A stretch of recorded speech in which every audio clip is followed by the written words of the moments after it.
पर्यावरण प्रेमींना बकऱ्याच्या कुर्बानीला विरोध करावासा वाटला नाही. नितेश राणे यांची वादग्रस्त भूमिका.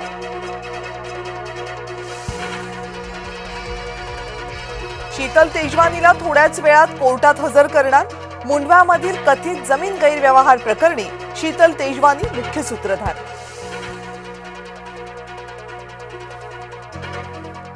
मुंडव्यामधील कथित जमीन गैरव्यवहार प्रकरणी सुनावणी. पार्थ पवार यांची बाजू मांडायला वकिलांची फौज उभी.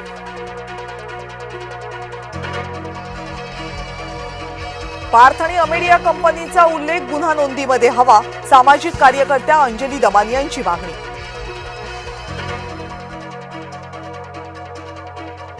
मतदान यंत्र ऑनलाईन सुद्धा हॅक होतात. अनिल देशमुख यांचा दावा.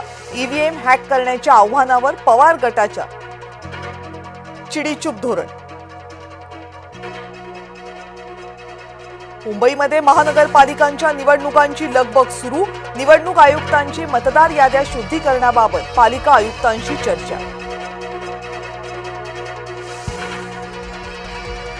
हिवाळी अधिवेशन संपलाच रखडलेल्या निवडणुकांची घोषणा होण्याची शक्यता. निवडणूक आयोगातल्या सूत्रांची जय महाराष्ट्रला माहिती.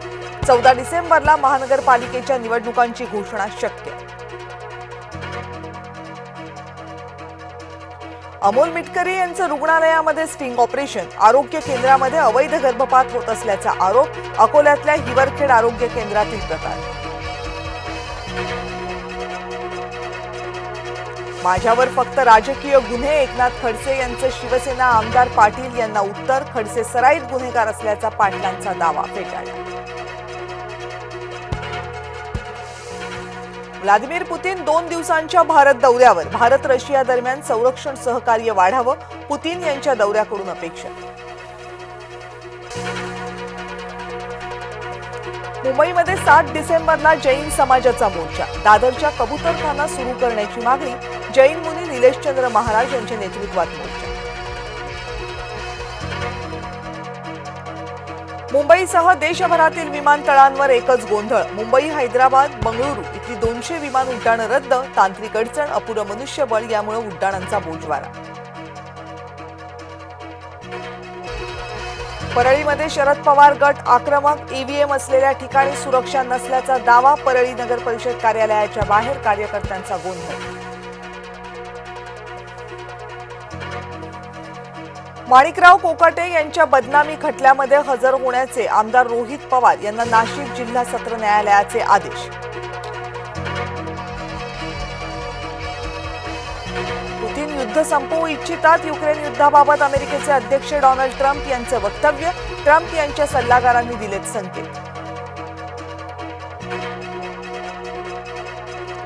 पोलिसांची बिवलकरांना क्लीन चिट. नवी मुंबईतील कथित जमीन गैरव्यवहार घोटाळा प्रकरणी चौकशी समितीचा अहवाल येण्या अगोदरच पोलिसांचा निष्कर्ष.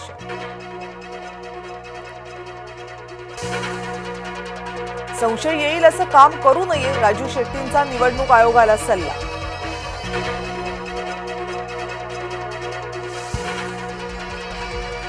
नाशिकच्या तपोवनातील 2 ड्रोन दृश्य समोर. मोठ्या हिरव्यागार वृक्षांवर सरकार चालवणार कुऱ्हाड.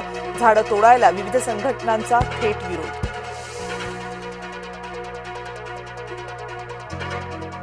देशभरामध्ये दत्त जयंतीचा उत्साह. नरसोबाची वाडी, गाणगापूर, अक्कलकोटमध्ये भाविकांची मांदियाळी. दत्त मंदिरात दर्शनासाठी पहाटेपासूनच भक्तांच्या रांगा.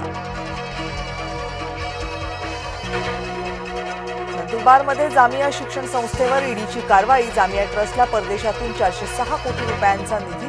9 लाखांची सापडली रोकड. डिजिटल यंत्रणा आणि कागदपत्रही जप्त.